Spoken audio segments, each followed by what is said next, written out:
Bonjour, bienvenue sur Crypto-Ali, j'espère que vous allez bien aujourd'hui. Sans tarder, comme d'habitude, on va voir le prix du XRP qui se situe en 6e position, 1,2$ en hausse de 7,1% depuis 24 heures. Mais on est toujours en baisse depuis 7 jours.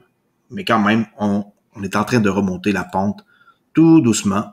On va voir qu'est-ce que ça va nous réserver pour les prochains jours. Les marchés sont très sains, 57 gagnants contre 4 perdants. Et on voit ici qu'il y a beaucoup de bonnes monnaies qui sont en train de monter. Engine, Sen, Mana, 23%. Et bon, XRP aujourd'hui, c'est quand même pas si pire, mais c'est pas qu'est-ce que c'était il y a une semaine. Mais ne vous en faites pas, on va arriver à faire quelque chose avec ça. Faut laisser le temps. Toute l'infrastructure qui se monte en dessous de cette compagnie-là, les rails sont toutes montés. Il faut attendre. Et comme on dit, flip de switch, là, ça va arriver un jour ou l'autre. Soyez patient. C'est la patience qui va faire en sorte que vous allez faire de l'argent ou pas avec XRP. On commence ici avec U2D, nouvelle d'aujourd'hui, qui est sortie durant la nuit. Alors, la SEC veut déposer 6 autres témoins dans l'affaire de Ripple. Alors, la SEC sollicite l'autorisation du tribunal de procéder à des dépositions supplémentaires dans l'affaire de Ripple. La SEC des États-Unis qui demande à la juge Sarah Netburn un ordre de déposer 5 autres témoins, dont l'ancien directeur financier de Ripple, Ron Will, et l'ancien vice-président senior de Xpring, Ethan Beard. Un représentant de l'entreprise sera également déposé pour combler les lacunes de leur témoignage. Qu'est-ce qu'ils vont dire? Est-ce qu'ils vont dire la vérité? Est-ce qu'ils vont prêcher pour leur paroisse? On a hâte de voir, ça c'est clair. La SEC fait valoir qu'elle doit augmenter le nombre de dépositions en raison des preuves développées au cours de la découverte et de l'ampleur de l'offre XRP illégale de Ripple. À partir de maintenant, 10 employés actuels et anciens de Ripple sont déjà prêts à témoigner sur divers sujets. Par rapport au lobbying, on se souvient que Chris Giancarlo, qui est l'ancien président de la Commodity Futures Trading Commission, a déclaré publiquement qu'XRP n'était pas un titre non enregistré, mais le problème, c'est que il était sur la liste de paid de Ripple. Alors, la SEC, ils l'ont découvert. Très facile de savoir ça. Alors, est-ce qu'il a juste dit ça pour faire beau? On ne sait pas. Alors, la SEC souhaite obtenir des documents des 5 dépositaires supplémentaires afin que l'agence puisse obtenir tous les documents internes et externes pertinents. Qu'est-ce que vous pensez de ça? Est-ce que vous pensez que ces 6 personnes-là, ils vont parler en mal de Ripple? Faites-moi le savoir dans les commentaires. Cardano aussi, qui fait beaucoup de jaser depuis quelques temps, renforce sa main-d'œuvre pour préparer au déploiement des contrats intelligents, chose qui se fait tarder, c'est un peu long, avec le projet qui s'appelle Alonzo, qui devrait être disponible au mois de août. Et Alonzo, au mois de août, lui, il a partagé ça l'information avec ses 195 000 abonnés, Charles Hoskinson. Et ils ont mis en place de nombreuses ressources supplémentaires et ils ont recruté beaucoup de personnes pour passer à l'étape de la Smart Contract, excusez-moi. Faut pas oublier que lui, il est aussi PDG de la société de développement de Cardano Input-Output Hong Kong et prédit que la mise à niveau Alonzo entraînera des niveaux d'activité sans précédent au sein de l'entreprise et de la communauté Cardano en général. L'entrevue est ici si vous voulez la voir sur YouTube. La capitalisation boursière de la crypto récupère 600 milliards de dollars en 3 jours, alors que le Bitcoin dépasse les 40 000. Bon, là, il a redescendu, 38 600. Mais oui, c'est vrai qu'on a récupéré beaucoup, là, 600 milliards. Qu'est-ce qu'on avait vu, là? On était tombé vraiment bas, là. Là, on était à 1,8 trilliard de dollars en hausse de 4,9. Mais on était vraiment en drop avec 40% de perte que je rappelle. C'était vraiment rouge, là. C'était assez impressionnant, quand même, faut se l'avouer. Tout ça à cause de quoi? Un mélange de la Chine, un mélange des institutions qui veulent plus utiliser le Bitcoin là-bas, les minages, Elon Musk, et tout ça, c'est des raisons. UOB aussi qui est la cause. Alors, il y a quand même beaucoup de choses qui se passent, mais aussi beaucoup de choses qu'on ignore. Simple petits citoyens que nous sommes. Ripple qui va livrer les premiers paiements en temps réel d'Oman vers l'Inde. Très, très grosse nouvelle, les amis. Les clients de banque Dhofar pourront utiliser l'application mobile pour envoyer des paiements en temps réel sur des comptes. Alors, la deuxième plus grande banque d'Oman, Banque d'Ofar, a rejoint le réseau de paiement RippleNet, lui permettant de se connecter à Indus Inc. Bank basé à Pune pour des paiements mobiles en temps réel. Comme je l'ai dit tantôt, c'est en train de construire toutes les rails. Quand ils vont être prêts à lancer ça partout en même temps, c'est ce que je crois qui va arriver. Le prix devrait exploser instantanément. Je crois que c'est plus comme ça qu'il faut voir la chose que monter de 1$ à 1,5$, 1,25$. Je crois que ça va exploser le prix. Mais quand, par exemple, ça, seul Dieu le sait. Les clients de Banque d'Ofar pourront utiliser l'application pour transférer jusqu'à 2600$ vers les comptes en Inde. L'Inde est le plus grand destinataire de transfert de fonds au monde. C'est ce qu'a déclaré Ripple.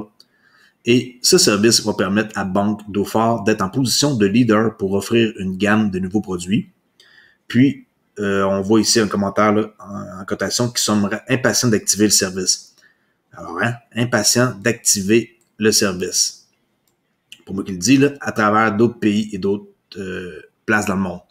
L'annonce intervient un peu plus d'une semaine après que la Banque nationale d'Égypte, s'il y en a qui suivent mes vidéos, l'Égypte a rejoint RippleNet pour mettre en place un couloir de transfert de fonds avec les Émirats arabes unis via la société de services financiers basée à Dubaï, Lulu Exchange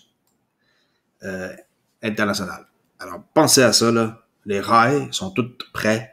Ils font juste grossir leurs rails. Et quand le train va passer, si vous n'êtes pas dedans, ben, tant pis pour vous. Tant pis pour vous. J'espère que vous avez d'autres projets et que vous n'avez pas juste non plus du XRP dans votre portefeuille. Là, je conseille toujours d'avoir plusieurs projets, minimum 3-5 projets, là, si vous avez un petit budget.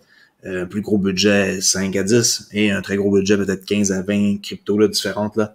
Ça dépend toujours des moyens de chaque personne.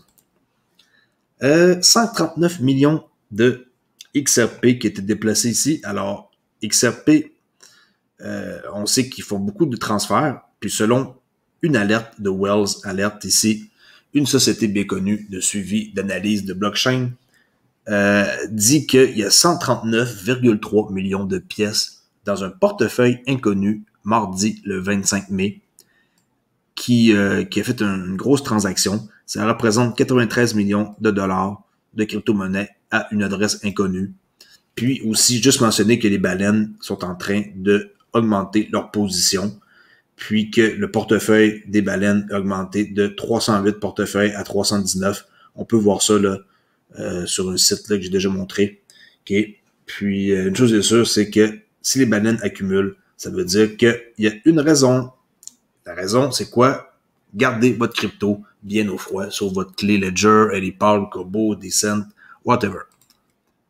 Disruptor 50. L'an passé, ils avaient fini en 28e position. Ripple, CNBC, Disruptor 50. Cette année, ils ont glissé un peu, mais on est quand même pareil dans le top 50 avec la 38e position pour Ripple. Regardez, il y a d'autres compagnies ici, Robinhood, excusez-moi, Flutter Wave, Checkout.com, Plaid, Stripe. On voit qu'il y a des trucs pas mal par rapport à la finance.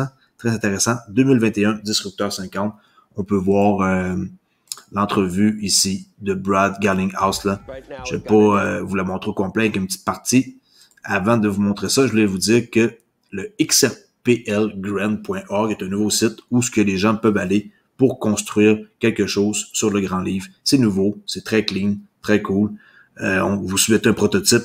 Ensuite, vous pouvez voir si votre projet est accepté et si aussi ça peut être jumelé à du financement. Et après 3-4 mois d'entretien, avoir une réponse là, pour les projets. Ici, on voit qu'il y a des dates limites pour postuler avant le 9 juin. Alors, ils demandent des gens pour créer des trucs. Et si vous êtes quelqu'un qui est capable de créer quelque chose, ben, allez construire sur le grand livre XRP. Ça pourrait changer peut-être votre vie. Je ne connais pas les compétences de personne, mais demandez une subvention de développeur pour financer votre prochain projet. Alors, si vous êtes un développeur, allez faire un tour ici. Vous êtes sur le meilleur endroit au monde. OK. On va aller voir ici la petite entrevue vite faite. OK. Ça prend même pas 2 minutes. C'est en anglais, malheureusement. Interview with the head of the company that's coming in at number 38 on this year's list, Ripple. The company uses blockchain to send money across borders for financial institutions, and it uses the token XRP. To do it, join us now, Brad Garlinghouse, CEO of Ripple. Brad, great to see you. Great to have you on today. Let's start just generally about the crypto arena and what we've seen, because there's an article today, Brad, about, I guess it's hearkening back to the Colonial situation, pipeline and ransomware, et cetera.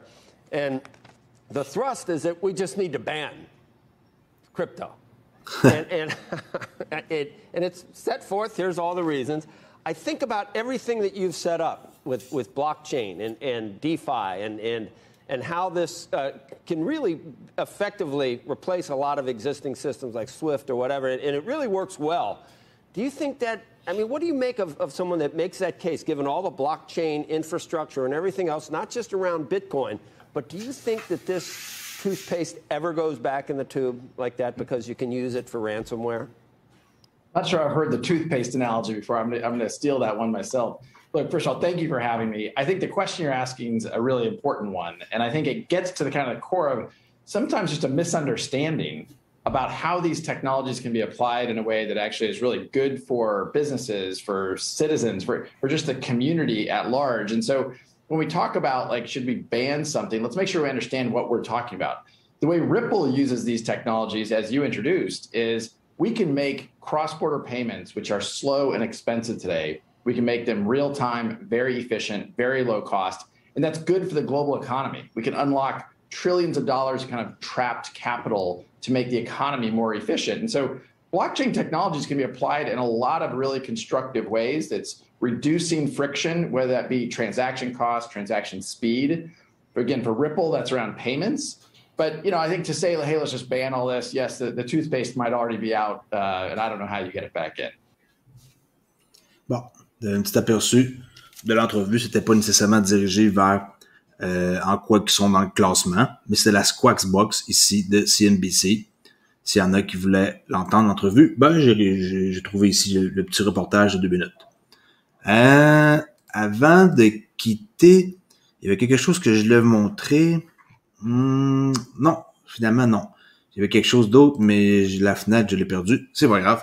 Alors, c'est pour ceux qui ne me connaissent pas, Crypto Oli sur YouTube, le seul YouTuber québécois à faire des vidéos quotidiennes, spécialiste dans XRP.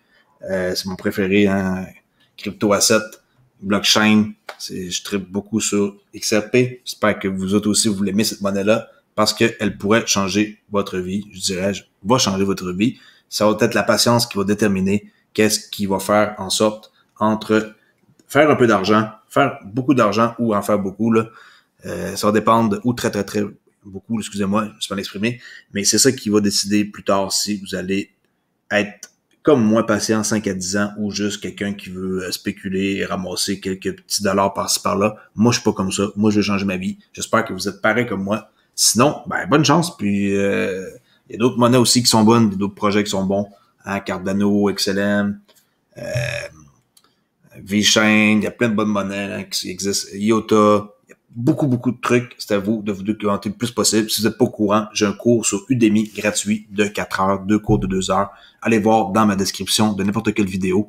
Vous allez pouvoir être en mesure de pouvoir suivre un cours à l'aise, tranquille. C'est ici, là, mes cours de formation Udemy gratuits sur comment investir dans les crypto-monnaies pour débutants, qui est une technique de trading complètement gratuite.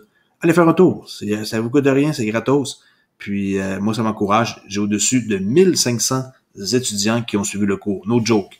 1500. OK, allez voir si vous ne me croyez pas. 1500 étudiants, là, proches, là.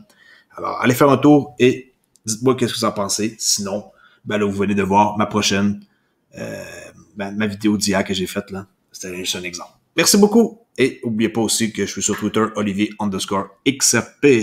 Ciao!